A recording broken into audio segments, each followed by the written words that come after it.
Bismillahirrahmanirrahim. Assalamualaikum warahmatullahi wabarakatuh. Balik lagi kita di channel Sumber Dakwah Official. Nah, ini Pak Kasat Jenderal Marudi langsung merespon isu-isu negatif tentang Pak Letkol Teddy yang biasa kita kenal Mayor Teddy. Gila, cemana kan kualitas prajurit kita kan? Putusan presiden, putusan panglima tertinggi saja dia tolak, dia tidak mau terima. Aduh, bahaya, apalagi kami rakyat. Bisa-bisa gedornya langsung kan di tempat. Waduh, bahaya. Pokoknya untuk Pak Jenderal Maruli, kalau bisa dicari orangnya, Pak. Si real sih, kayak kentut sebenarnya. Tahu kan kentut kan? Kentut itu kan suaranya ada, tapi wujudnya nggak ada. Masa iya seorang prajurit seperti kentut? Kan seharusnya prajurit itu ya harus gagah, harus berani. Tunjukkan jati diri. Saya jenderal, gitu, yang menentang. Nah, terus tangkap. Karena berbahaya. Itu jiwa-jiwa pembangkang. Jiwa-jiwa pembangkang berpotensi menjadi pengkhianat. Berbahaya sekali jika ada di tubuh TNI. Oke, tanpa berlama-lama langsung saja kita menyimak pidato dari Pak Kasat Jenderal Maruli. Bismillahirrahmanirrahim. Ini banyak sekali pertanyaan kepada saya melalui WA yang saya itu khususnya dari teman-teman media yang jadi saya tidak bisa jawab satu persatu. Makanya pada kesempatan ini di kunjungan kerja saya di Puslapur, saya ingin menyampaikan supaya jawabannya bisa langsung ke semuanya, ya. Jadi yang pertama, banyak pertanyaan tentang revisi undang-undang. Saya juga bingung kenapa DIM-nya sudah berulang kali disampaikan oleh DPR belum sampai di sana, orang sudah pada ribut. Ada beginilah, begana lagi. Saya saja baru kemarin saya baru dapat. Ya, orang ini sudah ribut kemana-mana. Ya, yang di Maklum Pak Jenderal, ternak sebelah memang suka ngajak ribut. Parah. Persoalkan, ya bukan yang dipersoalkan ada dua undang-undang akan direvisi, yaitu tentang umur. Saya kira tidak perlu terlalu banyak dipermasalahkan. Silakan saja nanti kebijakan negara, bagaimana nanti kemampuan keuangan, bagaimana nanti kita diskusi jabatan di ketentaraan dan lain sebagainya. Setelah kita menyampaikan diskusi akan dilaksanakan besok. Yang kedua adalah mengenai kita bisa masuk ke kementerian yang lain, ya. Jadi ini kan silakan saja didiskusikan. Apakah tentara harus alih status? Apakah tentara harus pensiun? Ya, jadi nggak usah diperdebatkan seperti ribut kanan kiri ke depan gitu, kayak kurang kerjaan, ya. Nanti kan ada forumnya, kita bisa diskusikan. Kalau nanti keputusannya dari itu seperti itu, ya kami ikut. Kami TNI, Angkatan Darat khususnya, kami akan loyal 100% dengan keputusan. Jadi nggak usah rame bikin apa ribut di media segala macam ini, ya.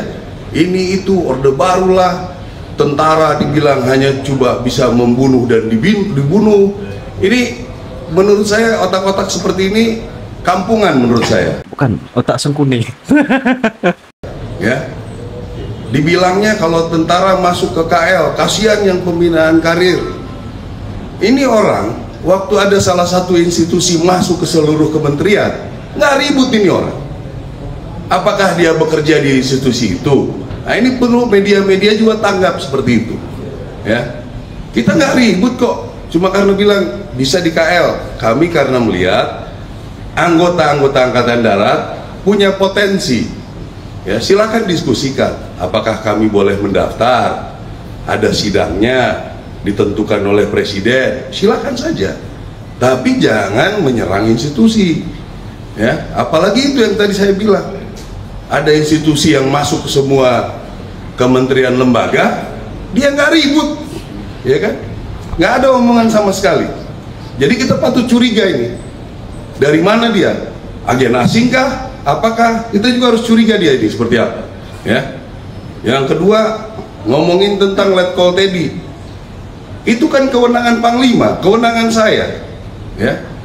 Ada orang yang sudah dianggap oleh presiden bisa membantu, bisa mengkoordinasikan, kita kasih pangkat lebih tinggi.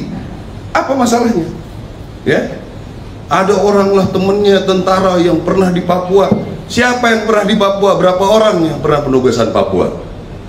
Ya, Papua itu penugasan Papua yang bertempur betul itu mungkin nggak nyampe 5%. yang lain di Papua pinggiran itu.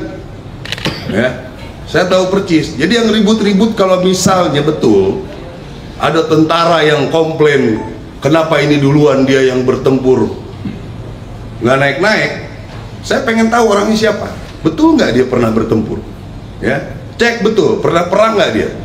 Ya, biasanya yang nggak pernah perang itu yang bacotnya terlalu banyak. Ya, jadi itu kewenangan Panglima TNI. Masa kita mau diintervensi terus? Kami sudah baik-baik loh, bekerja profesional. Kalau memang diputuskan seperti ini, ya kami ikut. Diputuskan seperti ini, kami ikut. Hak kami, ya kami juga kadang-kadang sudah tidak diperbolehkan untuk jalan, kita ikut. Ya, kita tidak mengikuti pemungutan suara nih. Hak kita nggak ada. Karena apa? Karena dianggap masih rawan. Ya, itu makanya membuat undang-undang kita harus punya sendiri. Ya, bukannya kami pengen enak. Apa enaknya? Apa untungnya dengan bikin undang-undang sendiri di kalangan militer ya? Apakah kami hebat bisa melindungi gitu? Kami juga tidak mau punya misalnya anggota penjahat, nggak mau. Kita hukum juga, nggak ada. Saya jamin, ya, anggota-anggota misalnya ilegal, kita pasti hukum. Ya, jadi ini yang ingin saya sampaikan supaya pada rekan-rekan media ini nggak bisa 100 lebih itu nanya ke saya. Jempol saya udah bengkak ini jawabinnya. Ya, tentang revisi undang-undang, ikuti prosedur. Ya, inisiasi dari DPR. Kita memberikan DIM, ya, daftar inventarisir masalah, diskusi dari segala bidang, kan udah dilaksanakan. Apapun keputusannya kami terima, ya. Jadi nggak usah berpikir kesana kesini kesana kesini. Justru ini yang ribut-ribut ini, tolong rekan-rekan media telusuri dari mana nih orang-orang. Ayo kau, ayo kau. Ya, karena itu yang saya bilang. Kenapa dia nggak ribut kemarin-kemarin? Kenapa tiba-tiba pas TNI mau masuk ribut? Ya, ini perlu diantisipasi juga seperti ini ya. Tentang Letkol Teddy itu kemenangan karena beliau sudah setingkat Seskap, sudah ada perpresnya Seskap di bawah Sesmilpres, ya, udah jelas itu. Sesmilpres itu semua tentara polisi ada di situ, tidak juga pangkat tetap nempel. Ya, ini perlu dijelaskan, mungkin banyak yang belum mengerti. Terus kalau misalnya beliau kita rekomendasikan, kita kasih penghargaan karena seorang mayor bisa membuat presiden nyaman, membuat presiden bisa mendampingi dengan baik. Apalah Letkol itu, ya. Saya jenderal pun belum tentu bisa memfasilitasi beliau bekerja dengan baik. Jadi kami berikan itu, gitu. Panglima TNI memberikan, saya ikut melanjutkan itu dengan hasil diskusi kami, gitu. Ya, jadi itu kira-kira. Nah loh, ayo.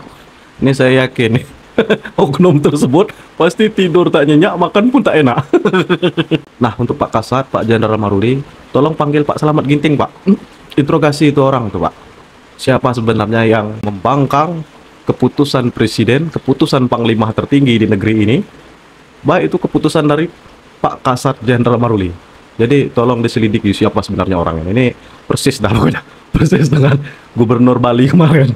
Parah sih, yakin saya pasti ada hubungannya nih orang. Pasti ini oknum bukan pendukung Pak Prabowo Subianto.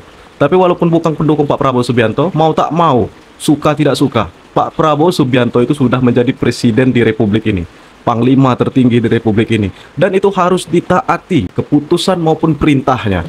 Ibarat di saat berperang, ada seorang prajurit yang membangkang dengan perintah jenderal dan perintah presiden, panglima tertinggi. Itu sangat berbahaya sekali sebenarnya jika memang benar ada. Entah ini penyakit hati atau memang dasar pengkhianat, kita kurang tahu kan.